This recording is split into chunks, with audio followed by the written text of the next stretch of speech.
first of the cannabis consciousness states is termed by Crowley as the volatile aromatic effect, which he saw as being marked by an absolutely perfect state of introspection of an almost, if not quite purely impersonal type. The next state of consciousness attainable with cannabis, the toxic hallucinative effect, which begins with the thoughts and images passing rapidly through the brain, at last, vertiginously fast. They are no longer recognized as thoughts, but imagined as exterior. The fear of being swept away in the tide of relentless images is a terrible experience.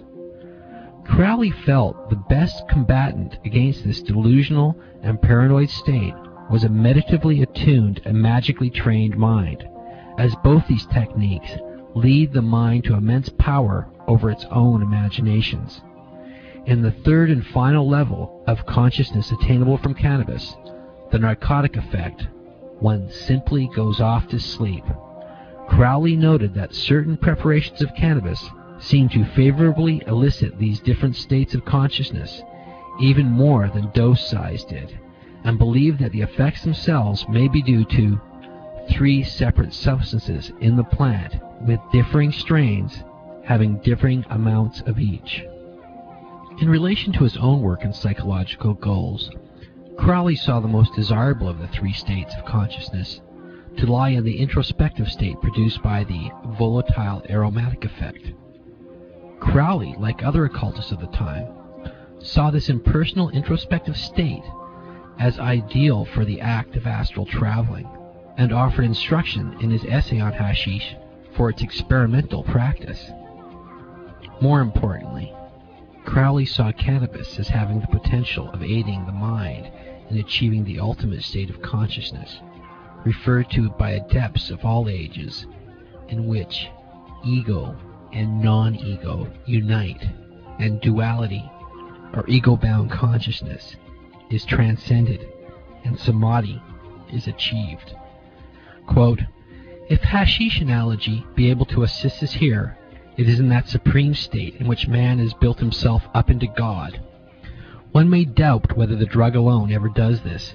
It is perhaps only the destined adept who, momentarily freed by the dissolving action of the drug, obtains this knowledge, which is his by right, totally inept as he may be to do so by any ordinary methods." End quote. Aleister Crowley.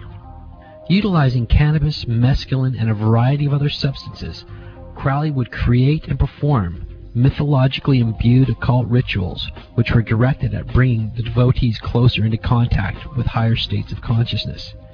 He had hopes of perfecting a method which would make the mystic frame of mind available to humanity at large. Far from seeing his work as something new and novel, Crowley rightfully saw such drug-induced ritualistic initiation as being part of the ancient mystery schools which had been largely suppressed by the Catholic Church at the commencement of the Dark Ages.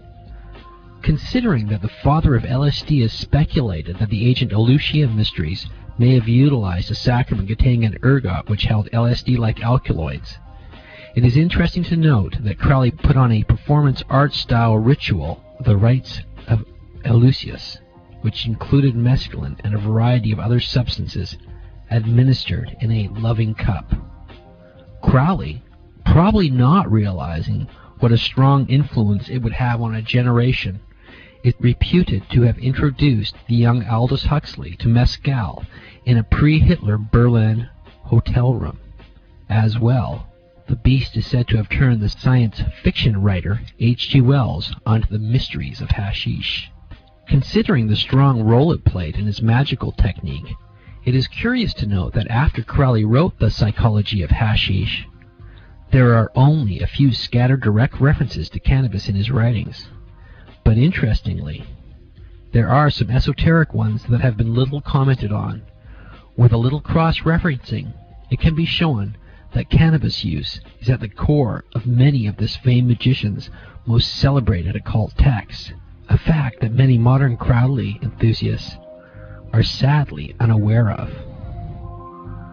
When we come back, we'll talk further about the great Beast 666, and we'll explore his channeled writings concerning cannabis.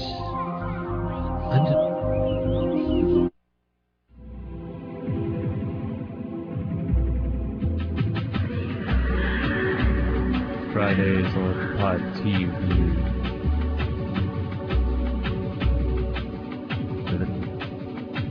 New marijuana music.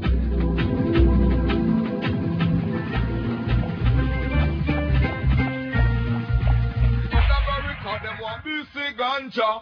In Japan, them want BC ganja. In Amsterdam, them rip BC ganja. In Canada, them want BC ganja. But in Jamaica, when they born and a go. Don't say that boy, they come in a reggae fashion. I might say never judge a book by its cover. Turn the page.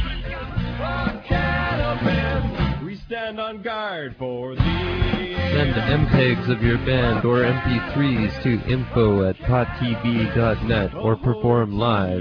Then from here the golden Buddha,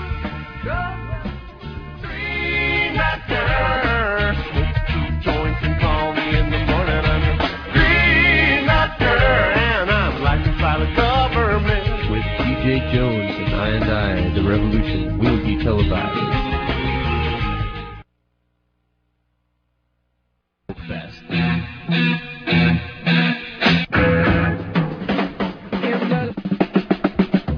This is Dana Larson. Join me on Wednesdays at 6 p.m. Pacific Time for the Weedy Wednesday Smoke Fest. Check it out.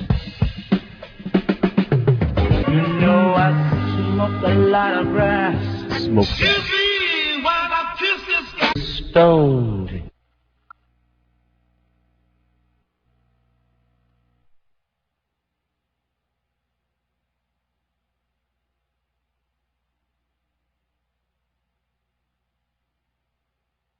Short and mysterious Book of the Law. Crowley produced the book in Cairo during 1904 while he was traveling with his first wife.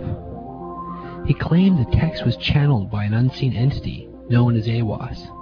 I claim that both he and his wife, who aided in the transmission, were stoned out of their gourds on psychedelic doses of cannabis. First off, in my blaspheming against the great blasphemer Crowley, as indications of the text being produced by Crowley himself under the inspiration of hashish, rather than being channeled by a messenger of Egyptian deities, is the text references to the word Thelema and the law of Thelema, do what thou wilt. Unless Aiwass took time off of his duties as messenger of the Egyptian gods during the 16th century to familiarize himself with the works of the mortal Francois Rabelais, from whence these terms originate, and where Crowley himself learned them, then we can be sure that the work is the product of a poetically and cannabis-inspired human mind. In relation to Rabelais, it is important to note that this medieval monk and bachelor of medicine was more than a little familiar with the use of hemp. In fact, so much so, he could reasonably be considered a sort of medieval Jack Herer. Chapters which esoterically revealed his vast hempen knowledge in his humorous parody of the Grail myth, Pantagruel, were for a long period banned by the Church. Interestingly, as shall be discussed, Crowley would find reason to esoterically refer to Rabelais in relation to cannabis in future writings. Further evidence of cannabis references can be found elsewhere in the text of the Book of the Law, including this request from the Queen of Heaven, quote, "If under the night stars in the desert thou presently burnest my incense before me, invoking me with a pure heart, and the serpent flame therein, thou shalt come a little to lie in my bosom," end quote. Interestingly, in the numerology of the Kabbalah, which Crowley deeply adhered to, the value of the name of the angel which channeled the Book of the Law to Crowley, Aiwass, is 93, and has the same value as the word incense. In Kabbalistic logic, this indicates a correlation. The serpent symbolism used in the above verse is likely used in reference to the serpent-like Kundalini energy, as use of cannabis and other intoxicants as aids in raising the Kundalini energy are as old as the concept of Kundalini itself. The serpent imagery is used again elsewhere in the text in reference to intoxicants, quote, "I am the snake that giveth knowledge and delight and bright glory, and stir the hearts of men with drunkenness.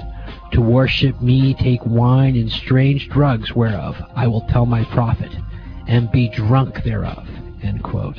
As well, in the closing comment in the second of the Book of the Law's 3 small chapters, Crowley recorded the following curious comment, quote, "There is an end to the word of the God enthroned in Ra's seat, lightening the girders of the soul," end quote. A few short years after writing this comment, Crowley speculated in his essay on hashish that, quote, "Perhaps hashish is the drug which loosens the girders of the soul," end quote. This phrase is borrowed from the Persian mage Zoroaster, who used banga, cannabis, in order to receive revelations from his god Ahura Mazda. Some years later, in his exquisite Kabbalistic treatise, Little Essays Towards Truth, Crowley would again make similar comments in relation to cannabis. Quote, "Such drugs as cannabis indica and halonium luini mescaline do actually loosen the girders of the soul," end quote. In Liber 7, the Book of Lapis Lazuli, another supposedly channeled work, Crowley again gives us esoteric references to cannabis and indications that this is the drug which loosens the girders of the soul. Quote, "By the burning of the incense was the word revealed, and by the distant drug. These loosen the swathings of the corpse. These unbind the feet of Osiris."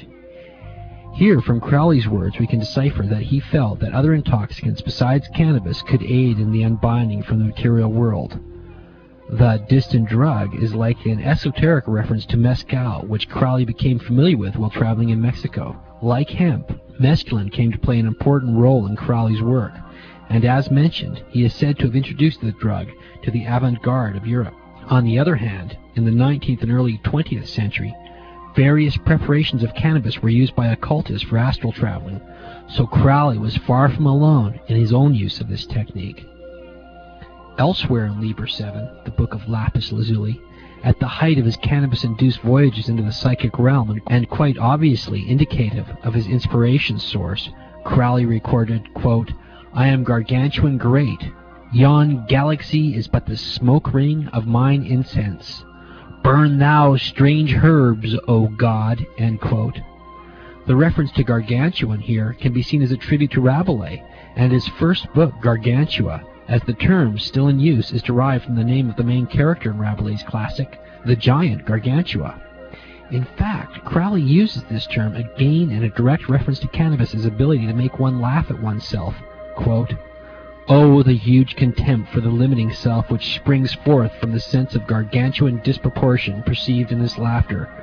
Truly it slays with the jolliest cannibal revelries that sour, black-coated missionary, the serious ego, and plumps him into the pot, tee-hee, the voice of civilization, the messenger of the white man's god, bubble, bubble, bubble.